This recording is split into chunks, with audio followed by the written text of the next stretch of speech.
Yes, folks, it's that time of year again.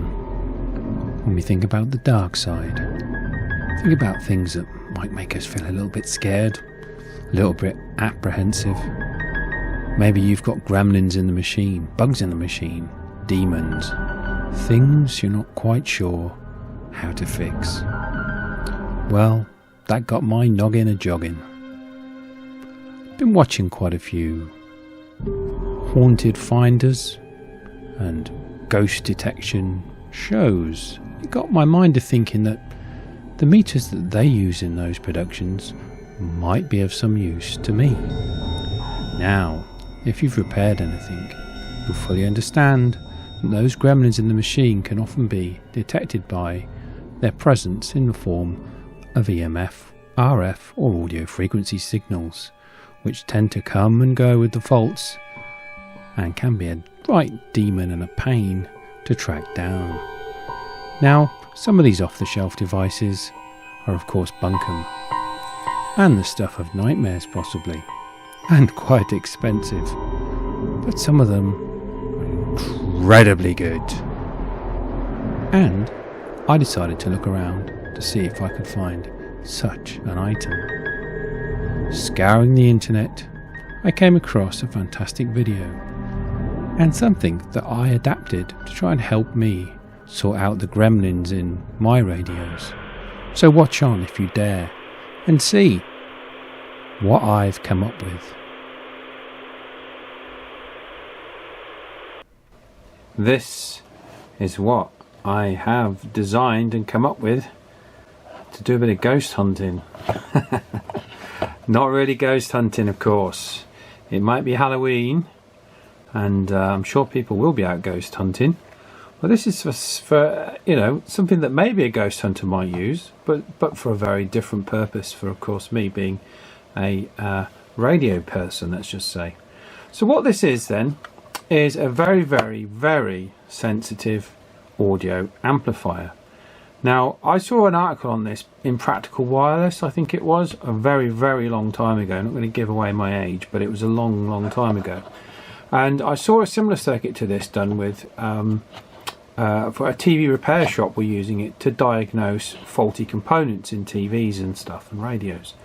And what it basically consists of is a probe, which here is a piece of coax, with only the tip exposed on the end here, although I've covered it with a bit of sleeving, and basically a cascading set of amplifiers all the way through, which I can adjust the sensitivity of using a volume control here and adjust the audio output in conjunction with that as well. And there are two modes that you can use this in, and that's in a trace mode where you can actually listen for audio signals through audio circuits, or a fault mode which switches in an extra stage of amplification, which is really sensitive and can be used to literally detect faulty components, capacitors, resistors, if you go to valves, faulty sockets and valve sets and things like that. And it really does work amazing. Now, some of you may have seen Mr. Carlson's lab, who's also made a system such as this, and this is based around Mr. Carlson's circuit, although I've adapted it quite considerably to make it portable, to use a 9-volt battery as well. And I've changed some of the way the circuit worked because I found it to be a little bit oversensitive for me. So I went over to Fritzing Lab, redrew it how I wanted it done, and so I can run it off a 9-volt battery. I wanted something hand portable, something I could just put down and use, and then, you know, nothing. I didn't want to plug wires in and have leads everywhere. I just literally wanted to be able to hold something, probe around the circuit, and trace the audio and find the faults. So let's show you. I'm going to show you what this can do in terms of audio, in terms of how sensitive it is, and then we'll have a look at using it on a practical application where I've got a CB that's a bit crackly and I'm looking for a faulty component. And then we'll flip the lid off and I'll quickly show you inside how I've made this. Now I've 3D printed it, of course. I designed a simple box for it and 3D printed it. And it's also shielded inside. I'll show you that if you keep watching the video. I've actually had to shield this because the circuit inside is so sensitive that any interference will interfere with it, particularly in my overhead lights that I'm using now, which I'll also show you. Now this can also be used to detect interference in your house. If you've got devices plugged in that are causing interference, you will pick them up on this, trust me.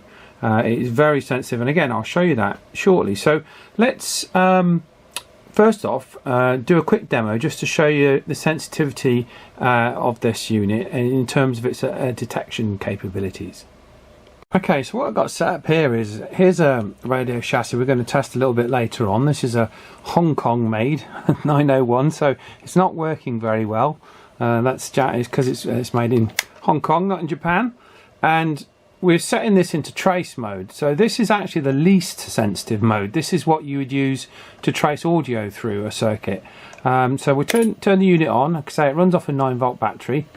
And all we're basically doing is sitting it a ways away from the chassis here and pointing the probe at the metal case on this. And all I'm going to do now is just drag a screw lightly across the surface of the case.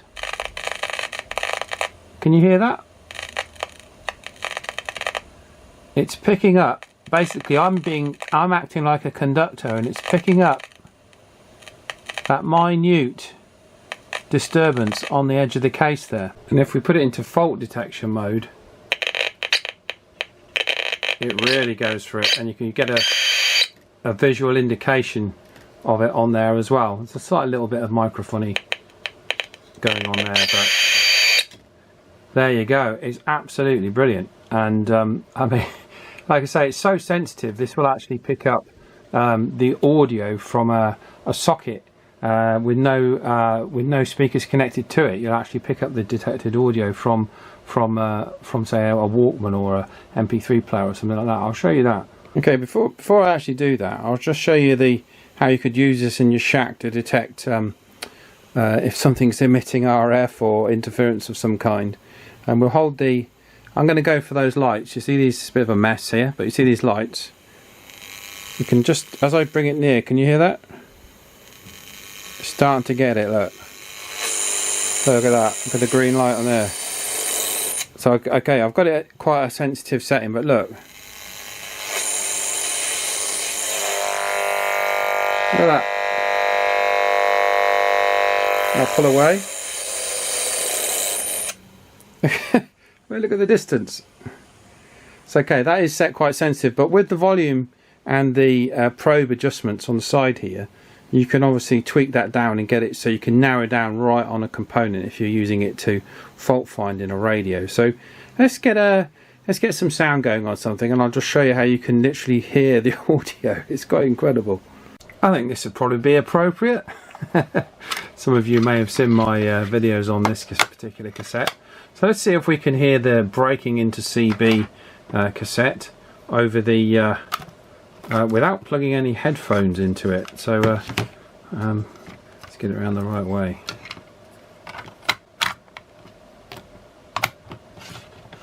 Okay, and press play, I suppose. Alright, can you hear that? We're holding it just by the headphone socket, and it's not music, it's just audio, just talking. We're picking up quite a bit of mains hum, but we can actually hear the audio coming to the socket. That's how sensitive it is. And if we were to move this around, it's actually picking the motor drive up there. If we move it round, we would hear any other noises coming from the unit. It seems pretty clean actually. Can't really detect any other noises coming from it, but there we go. Look.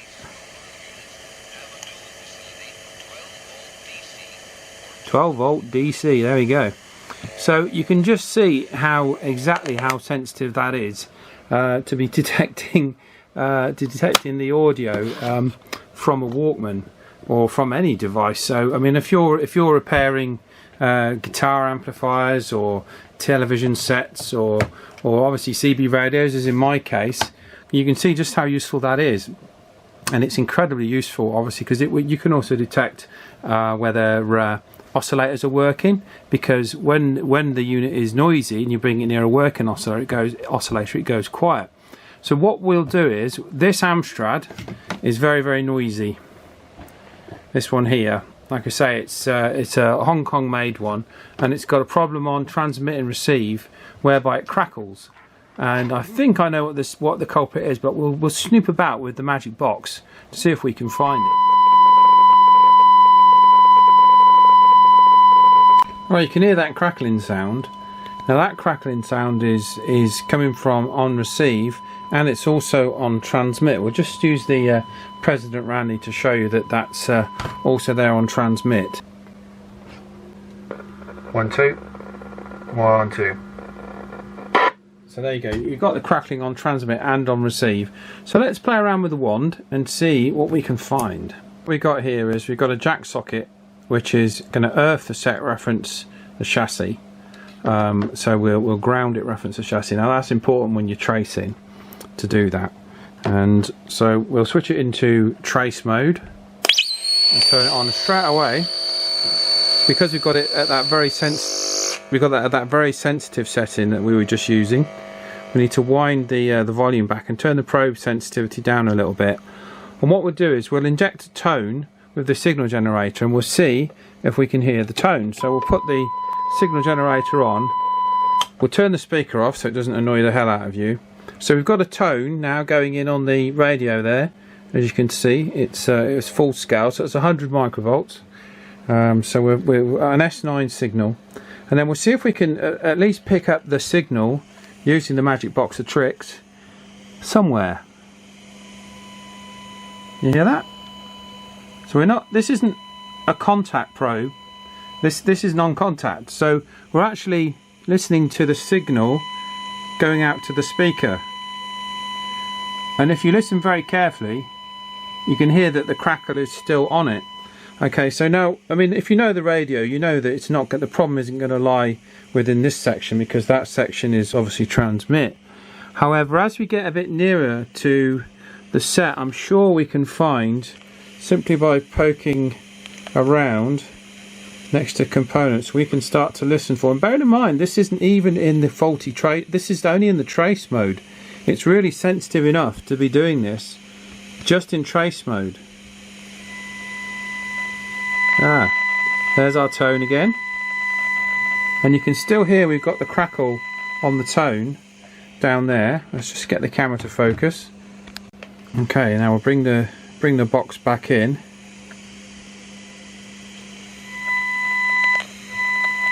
and we're still picking up our tone, and we've still got the crackle on it, but we're not picking up any bad components just yet. But again, we can still hear that audio tone, so you can see how useful this is at tracing through the circuit. You're obviously going to need a wiring diagram to know what you're doing, and we can hear the input into the audio amp. This is your audio amp, and you're getting the input there into it as well.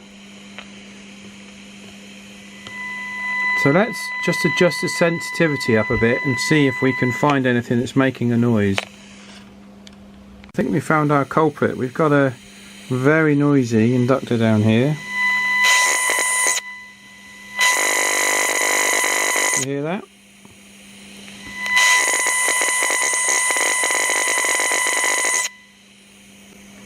So I'm going to bet you if we swap that out from a scrap chassis, we're going to fix our audio problem. So I'll just switch off the magic wand and we'll do that. Right, we swapped out that inductor, and let's give it a try. Turn the speaker on. Sorry about the mess around here.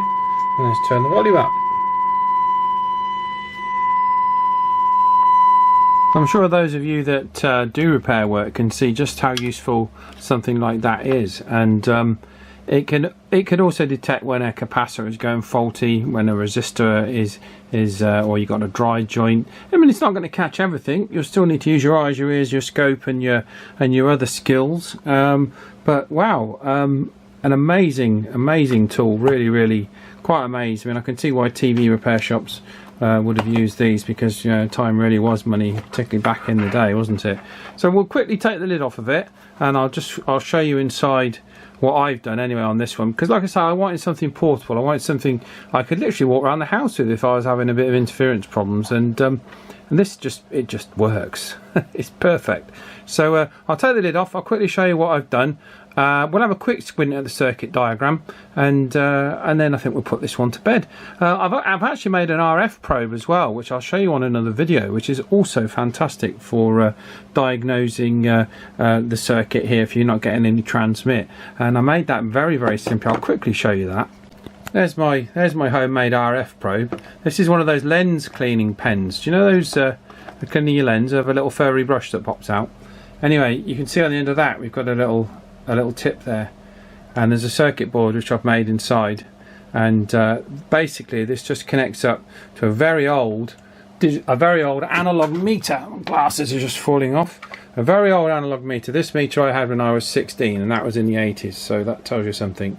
And I can use this as a very crude but effective RF voltmeter, which is invaluable when you try and find out why you're not getting any transmit on these radios, which happens more often than I like.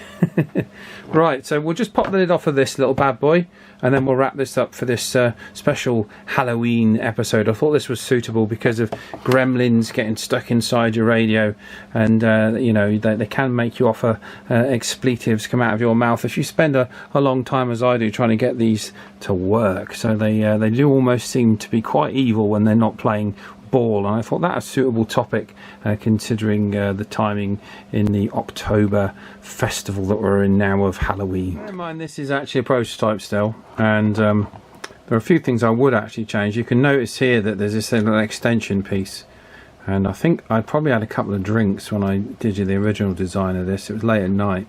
I didn't allow quite enough depth for my speaker, so rather than reprint a new lower half, I just printed a little piece there to basically fill out the top. So anyway, here is the top of the case, and as you can see, it looks like it does look a bit of one of those satellites, doesn't it? With the I've used this for shielding. I've used this gold tape. You can buy this off of eBay relatively cheaply, or Amazon or somewhere. And this is the construction inside. So don't be expecting a printed circuit board. And some of you will be thinking, goodness me, well, I wouldn't have shown that. But listen, I'm an old school radio ham who makes things, and this is actually quite neat by comparison to some of the stuff that I've made in the past. Okay, now it's very important that if you do make one of these, to shield all of the electronics inside here, because it is so sensitive, and you will get an immense amount of problems with microphoning and feedback if you do not do this. So it will work as sorts without any shielding, but you'll have problems. So this is why I put the shielding in. So we have our probe tip coming in here, and these are our stages of amplification. You might see better if I move the battery out of the way. And so we have the first stage into the first transistor, which gives us roughly, I think, a gain of about 1,000 times the input. And that goes on to another stage and another stage, and then we can effectively switch in the third stage in and out via that switch. Okay, most of the time I tend to, it's sensitive enough just in the trace mode for me. And then what I've done for the amplification side of things is actually pretty punchy. I've used an LM386, LM386N, which is an op amp, and that's a low noise op amp as well, the one I'm using. And what that does over some of the other circuits I've seen, it gives me the ability to use the 9-volt battery for supply, because some of the other amplifiers on the chips are sensitive to over voltage, where this will actually, I think the 386 will go up to 16 or so volts, so you're actually fine. But what I found was the voltage at 9 volts was way too high for the incoming section. So what I did was to fit, because this literally draws microamps, it's nothing. The main draw is the LED down there. Because it draws very little current, I used a Zener diode at 5.7 volt Zener diode, and restricted the voltage to the probe section to 5.7 volts, which made it much more stable. And we have the volume control here and the basically the probe adjust, which is basically just adjust the level of voltage applied to the probe section. So in a sense, the gain of this probe section, and using the volume and the volume control and the probe control, you can really find the sweet spot very quickly with this to tune into signals that you need, such as we did with the Sony Walkman tape player, and it'll pick it up off your phone, off of anything. So if you're tracing audio circuits and you want a non-contact type probe to go in there, so it's not going to affect your circuit in any way, because any time you introduce, particularly in RF, any time you introduce an oscilloscope or any kind of probe, there's a capacitance to that probe which will, on a tuned circuit, very definitely affect the circuit, and even the very best quality probes will still introduce what could be a significant capacitance. So the idea with the non-contact probe is that you're not actually touching it. So okay, you're not going to take accurate measurements, but as a diagnostic tool, you know you're not frigging the circuit around that you're testing. So it's very good for that. And of course, with this all being plastic as well and being insulated, you're not going to go getting shocks off of anything. And because the speaker is right up next to your ear, you do have to be a bit careful, because that LM386 can be quite noisy, but you can hear very, very faint noise and crackling through that speaker because it's right next to your ear. It's not away over the desk on a lead or anything. So that's how I built mine. If you want to have a go at building these, I will release the circuit diagram at some point. I'm still testing this, so I might change a few things on this yet, but I thought some of you guys might be interested to see how this might be of help to you in your shack if you're suffering from noise, or if you do repair stuff and you're looking for faults and you want an excellent little tool you can use, or just simply walk around the house and find out what noisy gadgets you've got and throw them in the bin. Because that's what really I should do with these lights. They're not good. Okay, I think we'll leave it there. It's been quite a long video. I hope you've enjoyed this. If you want to check out Mr. Carlson's video on there, I'll put the link in the description, where he's made something very, very similar to this, obviously. And obviously I've got to give credit to Mr. Carlson, because when I was looking around after the initial idea came to mind, his was the first video I saw, and then I did subsequently remember that I'd seen this same thing being used by a TV repair shop. So maybe you've used something like this yourself in the past, and if you have, leave a comment below. Okay, if you've enjoyed this, thank you very much for watching. Please leave a like and subscribe if you've not already done so, and we will catch you on the next one. Take care. Have a great spooky weekend, guys. Take care.